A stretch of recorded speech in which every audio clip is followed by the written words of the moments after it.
Okay, now the next step in oh yes. Did I miss somebody? Thank you. Excuse me. I was wondering, because I was late coming in, if you had done the mourning in giraffe. Now I'm guessing that might be the next step. Well, what I call mourning in giraffe is the empathy with the educator. That is the mourning in giraffe. See, so when we say to the educator, so educator, you're really feeling sad because the behavior of the chooser didn't meet your need for. Or actually, when we're talking to ourselves, it's, I'm feeling sad because I didn't meet my own need for so-and-so when I did this. That's how the mourning sounds. See? So let me show you mourning in giraffe. We talked a bit of time this morning about restorative justice, you see. And I'm involved in various restorative justice programs where I am working perhaps in the same room now with a man who has raped a woman, and here's the woman. And in this program, the woman gets to express whatever she wants to this person, to really let this person know what went on for her at the time, how much pain has been in her life since, etc. Okay, so I help this person empathize. It's not easy, because it's ugly to see that when our chooser has made some choices, our inner educator, when it sees the pain that it created, it's pretty hard to see it. So I help them to really see it. But now to get to the mourning, after they have really empathized, they really see, then I ask them, now I want you to go inside and tell me how you feel when you did that. Now, how do you feel now about having done that? Now that you see this, tell me how you feel.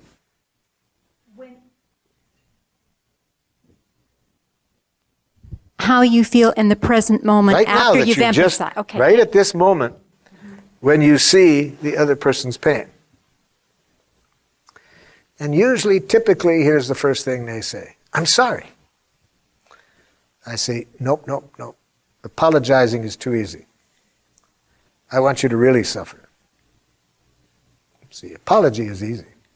We all learn very young, you just say those words, and then the other person's job is to forgive you, and it's all better. Ha ha.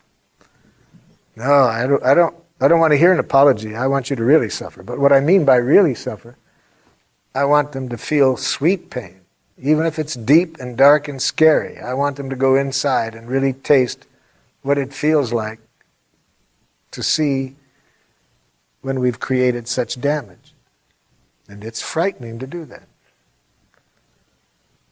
So I want you to go inside and tell me how you feel now that you hear that. I'm dirt! Now are you happy? No, calling yourself names and hating yourself is too easy. I want you to really suffer. Don't do this to me, man. Go inside. Tell me how you feel. Oh, it's horrible to go inside and really see.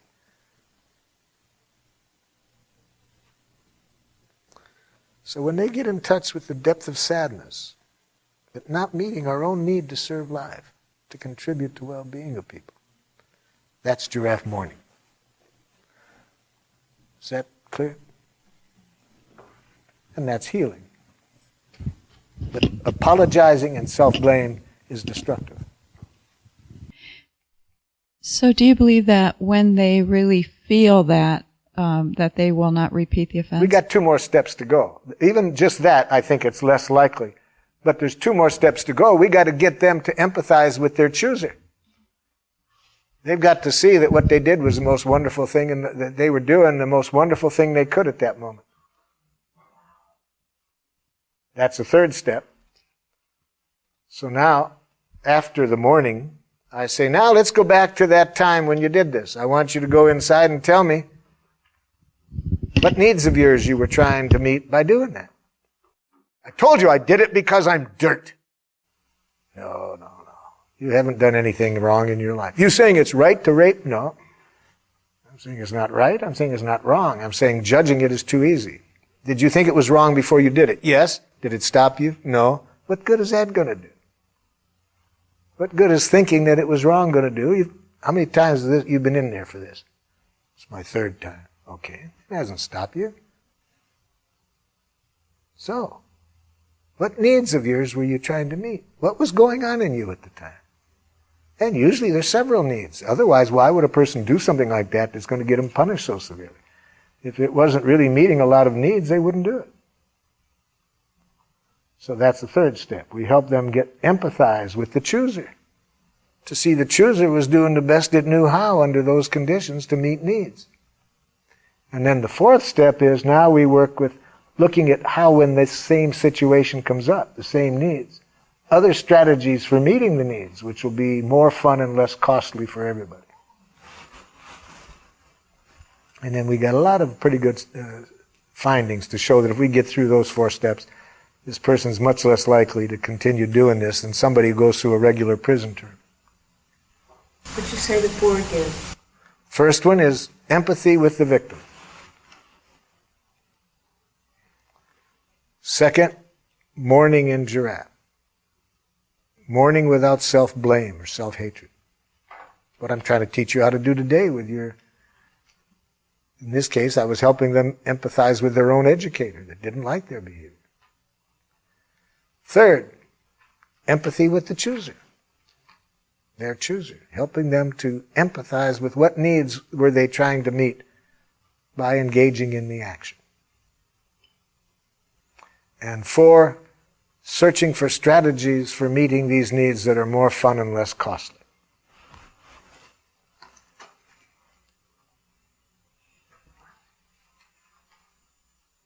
Oh, incidentally, and then when the victim's there, when they empathize with the other person's chooser, that's forgiveness. They can forgive them. See? But we never would want them to get to that until they first had the empathy and the mourning. After the empathy and the mourning, they're kind of hungry. They'll often say, "How could you have done it?" Yeah, we're all eager to find out. Just as I was eager to find out why you would have broken your leg there. Why would you have done it? You see. Yes, after this person gets the empathy for their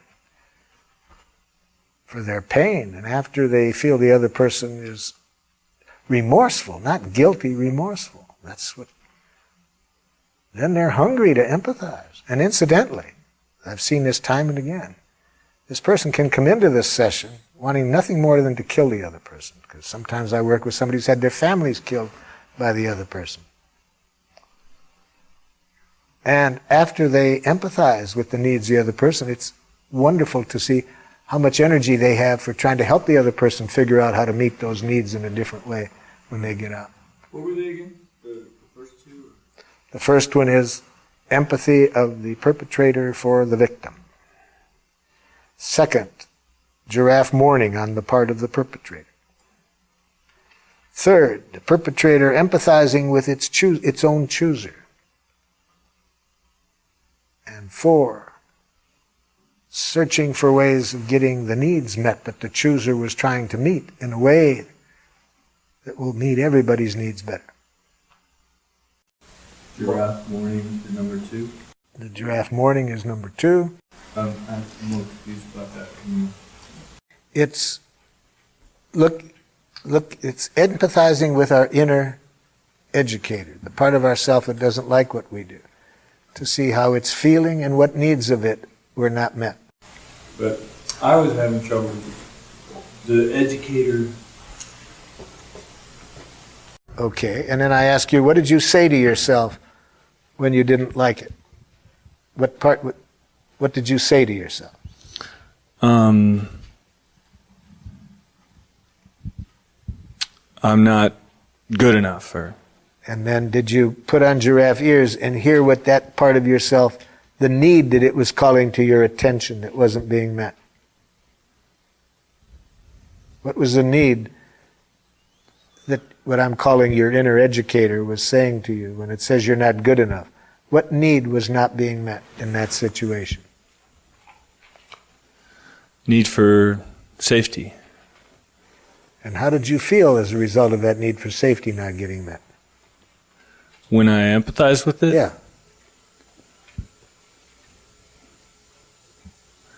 And that's the giraffe mourning? Yeah. To empathize with the need that wasn't fulfilled by the action and the feeling associated with that. This is empathizing with the educator. The part of yourself that doesn't like what you did. To get clear what need wasn't met and how you feel about that. But notice that contains no self-judgment. It doesn't say you're not good enough, you were bad, you were wrong.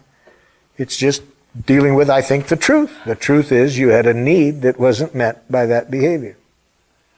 And hearing that need, I'm predicting, will more likely lead you to fulfill the need in other ways that are more effective and less costly than thinking you did anything wrong. That's giraffe mourning. Especially if we combine the mourning then with the next step, which is empathizing with the part of yourself that did it. What needs were being met by doing it. Marshall, Yeah. how do you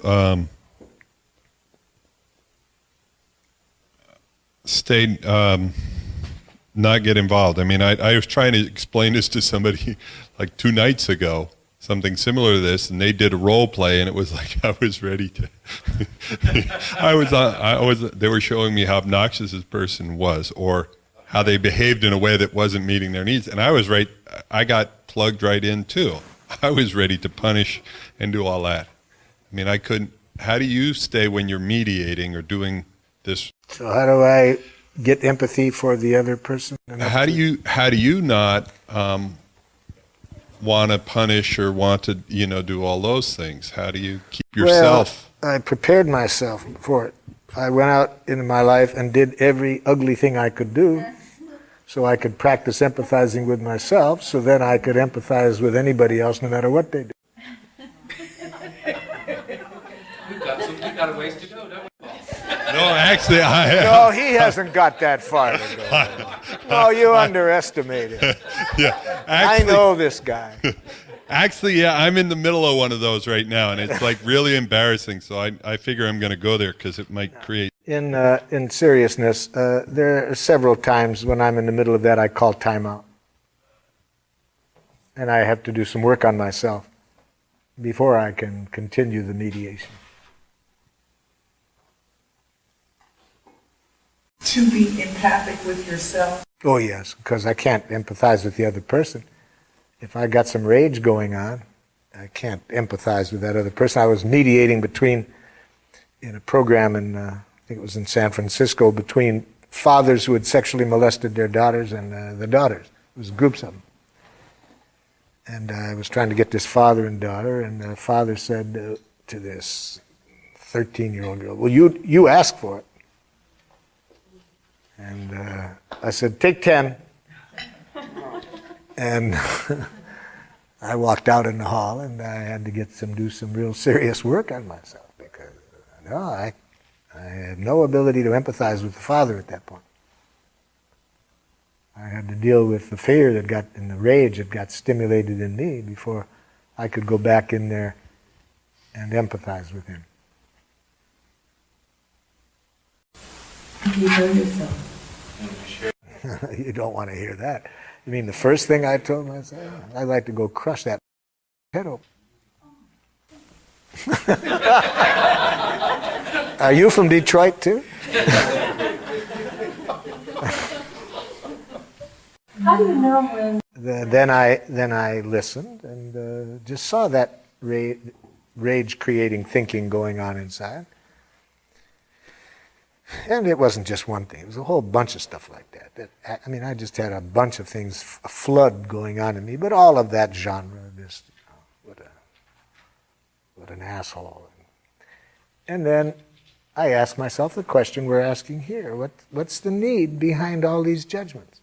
They're expressing a need. Of course, I had deep needs for protection, safety, respect for human beings, consciousness, awareness, for people to not ever attribute responsibility for their actions to other people. So I just had a whole flood of needs that weren't met by that statement. It just threatened about 5 of my most basic needs, of course. So when I got down to the fear that was behind all that rage, that's a sweet pain. then I practice. Now, what is he saying? What is he saying? What are his needs? And then I could go back. Say what? Pardon? What were his needs? Well, first I still wanted to scream at him before I could get hurt. I said, look, I want you to know how painful it is to me whenever I hear anybody attribute responsibility for their behavior to other people. Yeah, before that it would have come out in another form. But after I'd given myself some empathy for all of the rage-creating thoughts that flooded in my head, then I could get down and just see my fear. And I could just say to this man, look, I want you to know what fear I have when I hear anybody attributing responsibility of their behavior to others. I have a need for safety that doesn't get met when human beings do not accept responsibility for their own actions. So could you tell me what you heard me say, please? Okay. He was able to. I had to pull him a little bit by the ears. So now I said, now I want you to tell me that you chose to do that because you had certain needs you were trying to meet. And I want you to recognize what was going on in you that you were trying to do without attributing responsibility for your act to your daughter.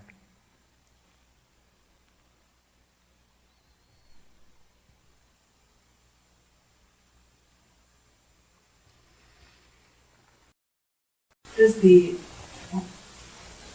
mourning reach just a nonverbal level? Is that when it's complete, or how do you know when you move on to the next stage?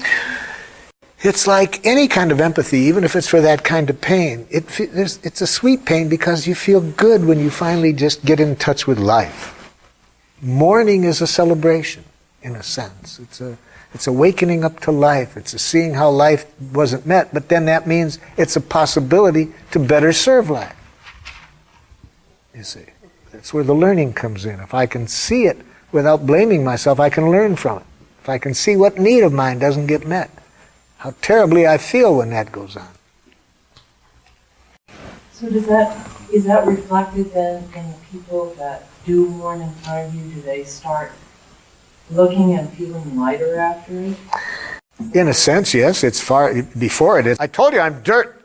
There's that kind of energy, kind of rage against themselves, rage against others. And after it's, after they've had very often an intense cry and sadness, but that's sweet.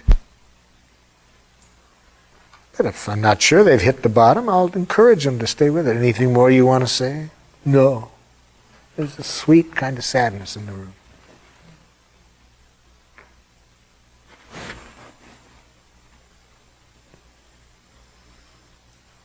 It's not a justification. Nobody in the room is thinking that what they did was right. Some people are afraid that means that we're condoning or justifying the action. No. We're mourning the results of the action.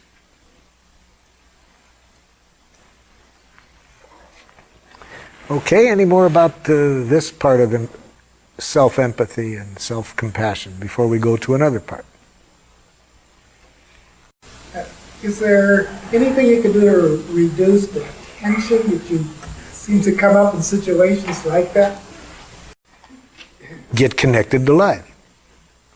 You'll still feel painful feelings, but they'll be sweet pain. So we don't want to get rid of the pain if it's need-connected. It's nature's way of mobilizing us to get the need met.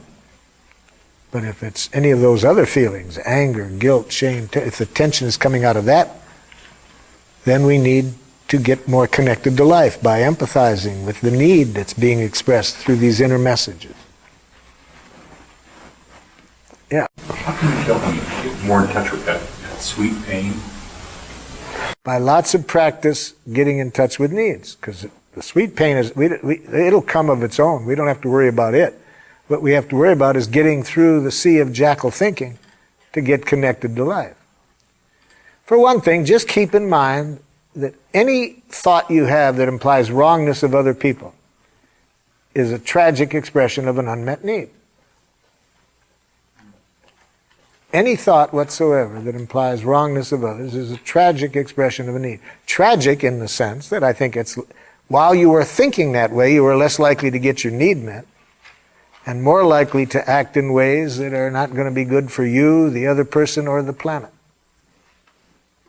So what could be more suicidal if I'm serious, if that's accurate, that every time we think that what somebody does is wrong, we're thinking in a suicidal way.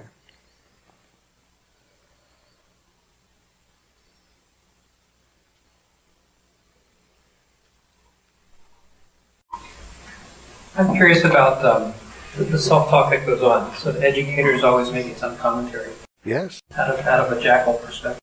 For a while, but today we're learning how to teach them a new language. Every time you empathize with it, you're teaching it a new language. Well, I'm curious about after we started to sort of hit critical mass. You finally got to the point where you actually get to the need before you hear any judgments. You just go directly to the need. Well, I'm wondering if there's any giraffe commentaries, or if it's more of just a flow of life happening. You mean when we're dead? Without a commentary of, oh, you did it really nice, you did that really nicely, or... No, you did it really nicely as jackal. Come. No, what goes on in you is you feel a relief. You see you just see life, and you're back with the flow of life. It's a flow. You're back with the flow. Yes. Yes, the first song I wrote was about that flow. I want to stay in touch with life's sweet flow, you see. So we just want to keep into that flow. That's the most fun game in town, staying into that flow. This concludes our presentation.